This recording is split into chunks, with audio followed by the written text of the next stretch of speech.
हरे कृष्ण। भजन रहस्य के इस प्रथम अध्याय के तीसरे श्लोक के इस वीडियो में आप सबका स्वागत हो।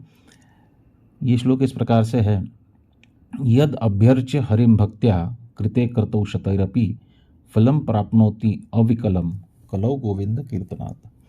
ठाकुर भक्ति विनोद इस विषय वस्तु की स्थापना बहुत सुंदर प्रकार से कर रहा है। कहते हैं कि यद अभ्यर्च्य हरिम भक्त्या, अगर कोई भक्ति हरि की भक्ति करना चाहता है, कृते क्रतौ शतैरपि, तो वो भक्ति करने का जो माध्यम है, कृते युग में शतैरपि 100 यज्ञ करके जो फल प्राप्त होता था, कृते यानी सत्य युग में, फलम प्राप्नोति अविकलम कलौ गोविंद कीर्तनात्। वही भगवत भक्ति जो कलियुग में याग यज्ञ करके की जाती थी, कलौ गोविंद कीर्तनात्, कलियुग में भगवान गोविंद के नाम का कीर्तन करके वो सब प्राप्त होता है। एक ऐसा ही श्लोक हम प्राप्त करते हैं, कृते यध्यायते विष्णु त्रेतायाम यजतोमुखै द्वापरे परिचर्यायाम कलौ तद हरि कीर्तनात्। तो जो कृते युग में या फिर सत्य युग में ध्यान करके प्राप्त किया जाता था, यज्ञ करके प्राप्त किया जाता था, कृते यध्यायते विष्णु हो, भगवान विष्णु के ऊपर, वही फल त्रेतायाम यजतोमुखै, त्रेता युग में अनेक अनेक यज्ञ करके, बहुत ऐश्वर्यशाली यज्ञ करके प्राप्त होता था, और वही फल द्वापर में परिचर्या करके, अर्चा विग्रह की सेवा पूजा करके, और वही फल कलियुग में कैसे प्राप्त होता है, तो कहते हैं कि कलियुग में वही फल प्राप्त होता है हरि कीर्तनात्। तो वास्तविक भक्तों ने ठाकुर भगवान के नाम के कीर्तन का, भगवान की कथा के कीर्तन का महात्म्य इसमें स्थापित कर रहे हैं। और वो स्थापित करते हुए कहते हैं, सत्य युगे शत शत यज्ञ हर्यार्चना कलिते गोविंद नामे से फल अर्जन। सत्य युग में शत शत सैकड़ों यज्ञ करके भगवान की अर्चना की जाती थी, हरि अर्चना।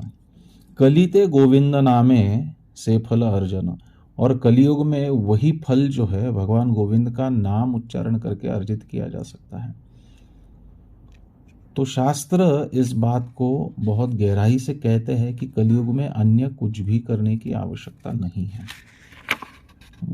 जैसे हम देखते हैं कि बृहन्नारदीय पुराण में एक श्लोक आता है जो बहुत प्रसिद्ध श्लोक है, जिसमें कहा जाता है, हरेर्नाम हरेर्नाम हरेर्नाम एव केवलम कलौ नास्त्येव नास्त्येव नास्त्येव गतिरन्यथा। ये त्रिवार सत्य है। त्रिवार कोई भी चीज़ बोली जाती है, 3 बार बोली जाती है, तो इसका महात्म्य अकाट्य होता है। ये किसी भी वस्तु से इसको झूठा सिद्ध नहीं किया जा सकता।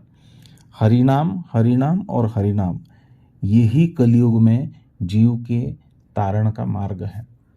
और इस बात को देखिए, ये जो पूर्व के श्लोक है ना, जो पहला श्लोक था जिसमें कहा गया था, अगर आप पहले श्लोक का वीडियो फिर से देखोगे तो उसमें आपको समझ में आएगा कि भक्तिनाथ ठाकुर कहते हैं कि अन्य सब धर्म नाम सिद्धिर कारण। और जो कुछ भी हम करते हैं, चाहे हम सेवा करें, पूजा करें, हम दान करें, तपस्या करें, भगवान की सेवा में जो कुछ भी करते हैं, वो सब क्यों करते हैं? ताकि भगवान के नाम की सिद्धि हो। अन्य सब धर्म नाम सिद्धिर कारण, इसलिए किया जाता है। इसको इस संपूर्ण श्रृंखला में ध्यान रखना चाहिए, क्योंकि ये जो श्लोक है ये बेसिक्स है।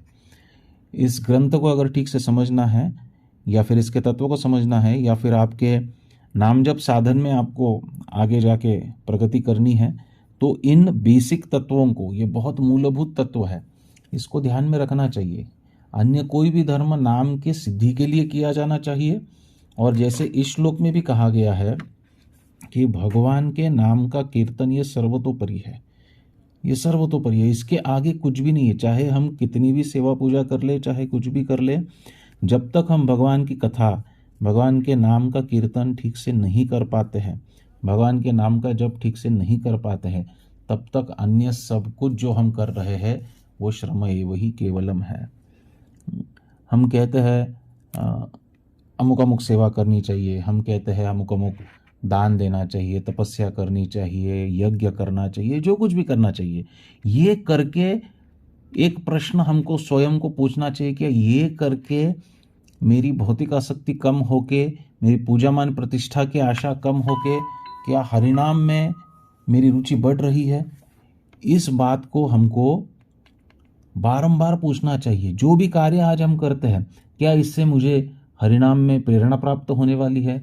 क्या इससे मुझे मेरे नाम साधना में रुचि प्राप्त होने वाली है?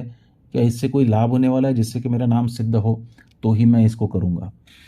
इसका अन्य अर्थ ये नहीं है कि ये कोई भी कार्य निचला है या कुछ है, लेकिन हमारे जीवन का जो उद्देश्य है, अगर हम नाम जप साधक के रूप में हैं, तो हमारे जीवन का उद्देश्य बहुत क्लियर होना चाहिए कि हमको नाम में प्रेरणा प्राप्त हो, इंस्पिरेशन प्राप्त हो, शुद्धि प्राप्त हो, रुचि प्राप्त हो, आसक्ति प्राप्त हो, और उसके लिए जो कुछ भी है वो मुझे करना है। इस प्रकार से एक भाव यहाँ पर स्थापित कर रहे हैं श्रील भक्तिविनोद ठाकुर।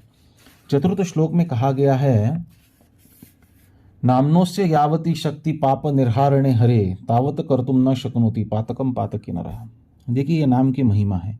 तो कहते हैं नाम्नोस्य यावती शक्ति, नाम में इतनी शक्ति है।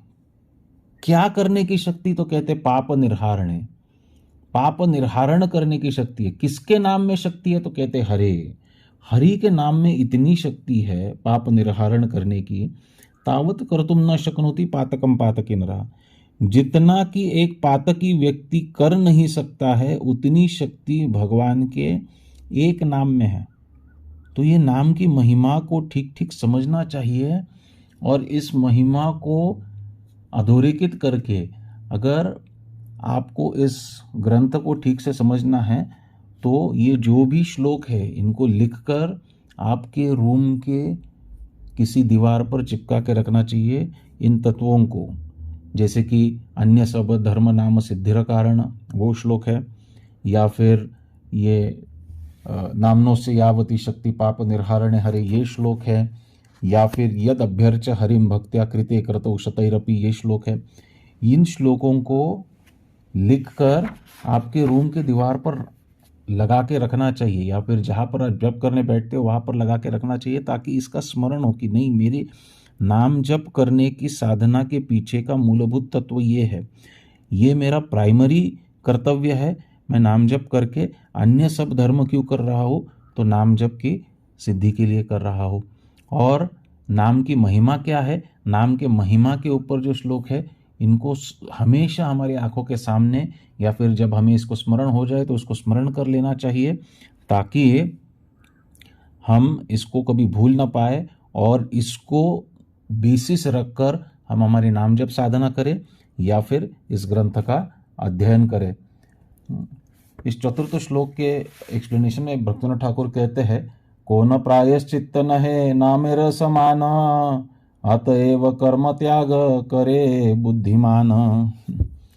तो कहते हैं कि कौन प्रायश्चित्त न है नामेर समान, ऐसा कोई प्रायश्चित्त नहीं है हरिनाम के समान। आपके जीवन में चाहे जितने भी कर्म आपके वर्तमान या पूर्व जन्म के कर्म हो, उस कर्म का प्रायश्चित्त करने के लिए और कोई भी कर्म नाम के समान नहीं है।